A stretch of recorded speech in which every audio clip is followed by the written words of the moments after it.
A'udzubillahiminasyaitonirrajim. Bismillahirrahmanirrahim. Sebelumnya, Assalamualaikum warahmatullahi wabarakatuh. Bismillahirrahmanirrahim. Faslun fi mujibil husli. Wal waslu lughatan sayalanul ma'i ala syai'in mutlaqun, wa syar'an sayalanuhu ala jami'il badani biniyatin makhsusatin. Walladhi yujibul husla sittatu asya'a, salah satu minha tashtariku fiha rijalu wan nisa'u, wa hiya iltiqa'ul khitanaini, wa yu'abbaru an hada iltiqa'i bi ilaji hayyin wadihin qayyaba hashafati dzakari minhu aw qadraha min maqdu'iha fi farjin, wa yasiru adamiyyu muliju fihi junuban bi ilaji ma dzukira. Ammal mayyitu fala yu'adu wasluhu bi'ilaji fihi, wa ammal khunsa mushkilu fala wasla alaihi bi'ilaji hashafatihi wala bi'ilaji fi qubulihi. Wa minal mustaraki inzalu ay khurujil maniyyi min syahsin biwairi ilaji, wa in qala al maniyyu ka qudratin walau kanat ala launi dami, walau kana khariju bi jima'in aw ghairihi fi yaqdatin aw naumin bi syahwatin aw ghairiha min tariqil mu'tadi aw ghairihi ka an kasara salbuhu fa kharaja maniyuhu.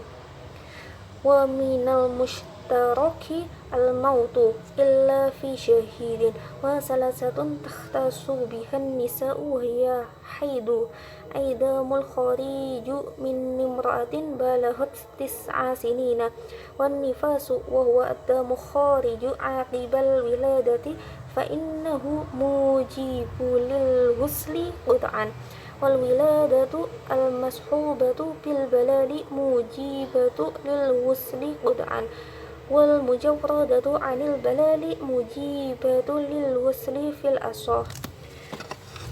Yakni fasal yang atau bab yang menerangkan beberapa perkara yang mewajibkan mandi.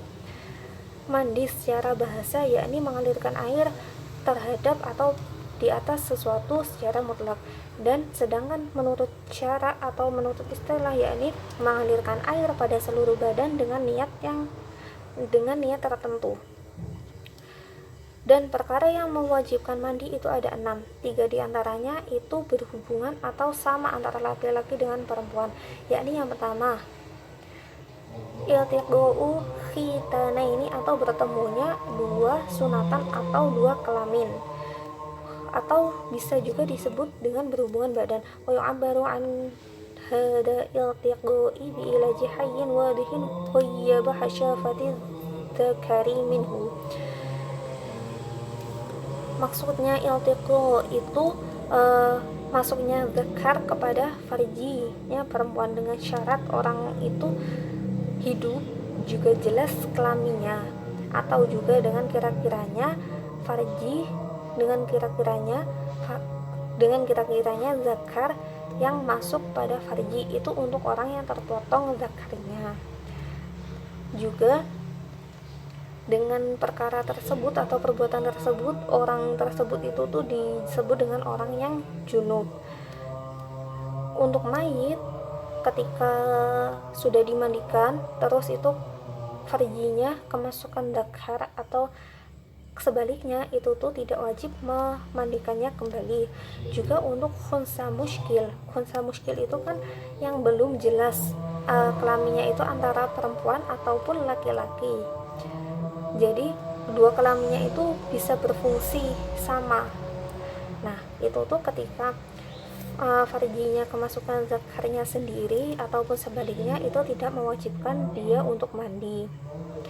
Terus yang kedua yakni keluarnya mani dari seseorang tanpa berhubungan badan, dan sedikitnya mani yang keluar itu setetes, walaupun itu seperti dam atau darah, dan juga walaupun itu keluar dengan jima ataupun tidak, dengan keadaan bangun ataupun tidur, dengan keadaan syahwat ataupun tidak, dengan jalan yang semestinya atau tidak. Seperti halnya kalau yang jalan yang tidak semestinya itu seperti halnya patahnya tulang belakang. Nah, dengan patahnya tulang belakang itu menyebabkan keluarnya mani itu dengan jalan yang tidak semestinya. Dan yang terakhir yakni mati, tapi dikecualikan orang yang syahid. Kalau yang syahid itu tidak wajib dimandikan. Dan 3 selanjutnya itu tuh terkhusus untuk perempuan saja, yakni yang pertama haid. Haid itu adalah darah yang keluar dari perempuan yang sudah mencapai usia 9 tahun. Yang kedua yakni nifas, yaitu darah yang keluar ketika melahirkan. Nah, untuk wajibnya mandi itu tuh secara mutlak atau tidak ada perselisihan pendapat antara ulama. Dan yang terakhir yaitu wiladah atau melahirkan. Nah, kalau di sini itu wajibnya mandi juga tidak ada perbedaan pendapat untuk yang melahirkannya itu tuh bayinya itu keluar dengan keadaan basah. Kalau untuk keadaan yang tidak basah itu tuh dalam qaul asoh itu mewajibkan mandi. Nah, terus untuk muradnya faslun itu tuh menjadi mubtada menjadi khobar dengan khobar mubtadanya itu dibuang. Fi mujibi itu menjadi jar majrur, jarnya itu huruf fi, mujibi itu majrurnya. Husli itu menjadi mudhof ilaih dari lafaz mujibi. Wal ghuslu itu menjadi mubtada. Kalau luhutan itu tuh nawasib, dibaca nasab. Kenapa? Karena itu nat'u mahduf.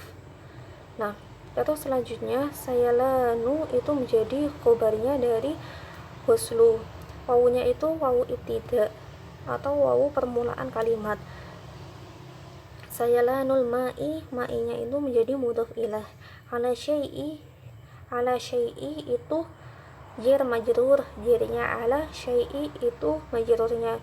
Mutlaqun itu menjadi hal atau juga bisa menjadi maf'ul mutlaq.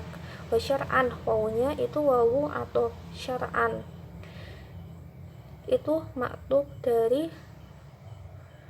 luhutan. Sayalanuhu ala jami'il badani. Sayalanuhu itu menjadi khobar dari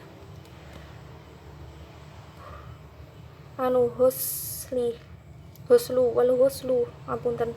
Terus ala jami'il badani, ala jami'i, ala itu menjadi huruf jar, jami'i itu majrurnya, badani itu menjadi mudhof ilaih dari kata jami'i. Biniyati itu jar majrur, ba-nya itu menjadi jarnya, niyati itu majrurnya. Mahsusatin itu juga mudhof ilaih.